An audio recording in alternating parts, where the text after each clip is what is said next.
Really? Come on, Alibaba. Don't be stubborn. She's using Magi manipulation. You might as well use your powers too.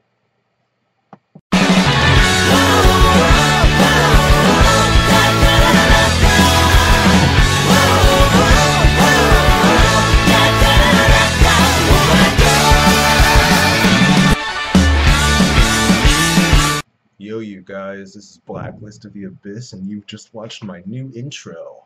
But right now, you're watching my review for Magi, the Kingdom of Magic, Episode 9.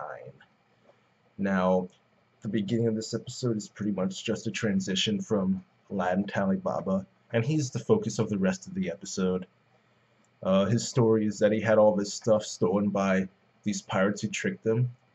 This crew pretended to be attacked by pirates when in reality they were part of the pirates as well. And they got him drunk and stole all of his stuff, except for his metal vessel.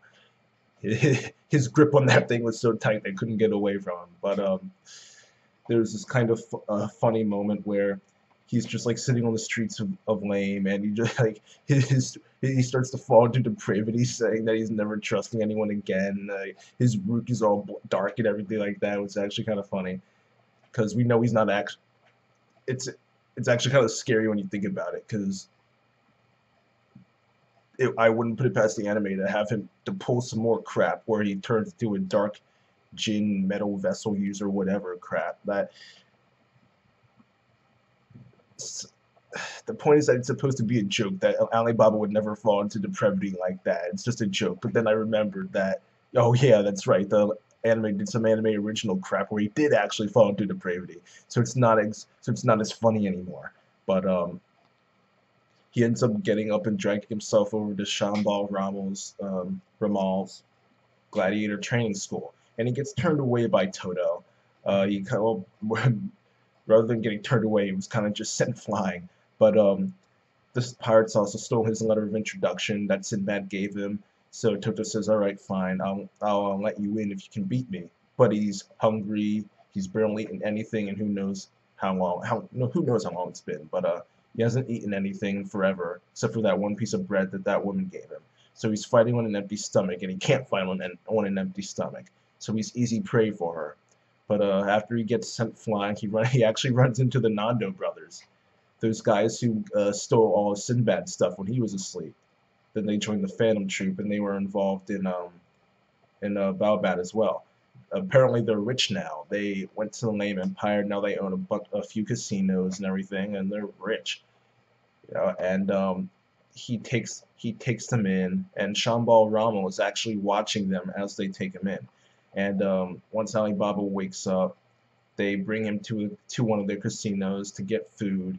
He fills himself up, so he feels good now.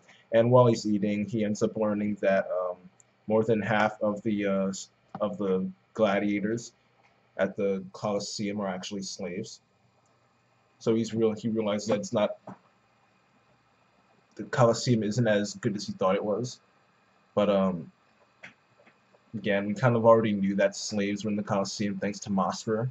But we actually end up seeing Shambal Ramo right here, and he's gambled away everything he's got on him. His clothes, and he even gambles away his gold tooth. But he gets tossed to the ground, and Alibaba helps him up, and Toto ends up walking over to Shambal Ramo to cover him up and everything. And apparently the reason that they went to the casino was to look for Alibaba. We learn a little bit later that Sinbad had already made contact with him, so he already knows all about Alibaba's situation and everything. And he pretty much tells Alibaba to face Toto again. And they do it right there in the Colosseum. And they're actually pretty even. But Alibaba's starting to get the upper hand, so Shambal Ramo tells Toto, go ahead, use it. Go ahead and use Magi manipulation. And she does. And she gets the upper hand this way. And Alibaba doesn't want to use Amon's sword. And I don't know why. You saw my reaction in the beginning. I get what he's saying, that he's being tested on his swordsmanship, so he doesn't want to resort to using Amon's sword, but you already bested her in swordsmanship. That's why she had to use Magi manipulation. So just go ahead. If she's using her special abilities, why shouldn't you? That's the way I think about it, but whatever. I guess it's his pride as a swordsman or something. But like I said, she ends up getting the upper hand on him, and he ends up beating her by using not just the royal sword style that he learned in Baobab, but he also uses that sword style that he learned from Sharkon. So he's more fluid now, and he actually ends up cutting her armor off to beat her. So there's a little bit of fan service there, but after that they leave the casino, they go back to their gladiator school place, and learn that those two, along with three others, are the Yambala swordsmen and swordswoman, I guess. So they end up getting down to business, really. Shambal Ramo, and for some reason I keep calling him by his full name. I don't just use one. I do that. I don't know. I guess I just do that for some characters. I do it for Rokudo Mukudo from Katekyo Hitman Reborn as well. I always just say the full name. But and anyway, he starts doing this acupuncture treatment on Alibaba for his Magoi problem, and he tells him that because he has two types of Magoi, they're ripping his body apart, and eventually different organs in his body, crucial ones, are going to be destroyed. So he needs to get the treatment right away, but he doesn't have any money to pay for it. So they're going to have him fight in the Coliseum to get the money to pay. And it turns out he's not even facing a human. He's facing some like beast of some sort, I guess a dungeon beast or something like that. But before the fight starts, Shambal Ramos talking, and he says that the second type of Magoi that Alibaba has is actually stronger than his original Magoi. And when he's talking about that, we see a silhouette, and it's this guy with hair that we've seen before, and it's clear that it's Kashim's fault, right? And this guy, man, I don't like Kashim, okay? He never goes away. He dies, and he still won't stay out of the story, right? It's annoying, all right? I don't like him at all.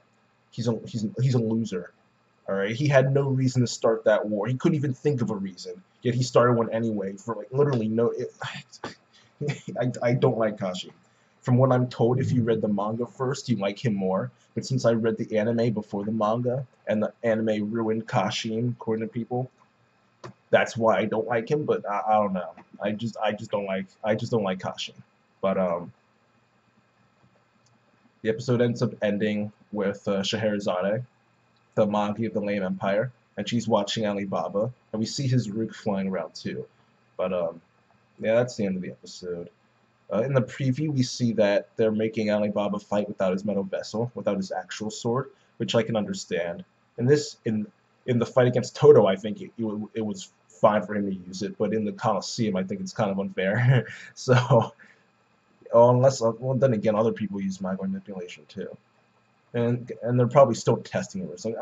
Whatever. The point is that they make him use a normal sword, which I think is actually kind of bad because he's not good with normal swords. They should have at least given him a shorter one that the one that he actually specializes in. That'd be easier. But that's it for the episode. Next week they should be finishing off the Alibaba stuff, and they might get to Morgiana as well because her stuff isn't a full episode's worth of stuff at all.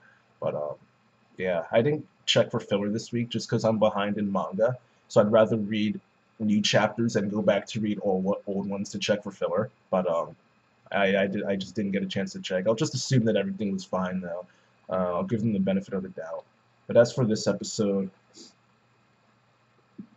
why not? I'll give it an 8 out of 10. And we got to see Toto, and her fight with Alibaba was good. Toto ends up becoming important later on.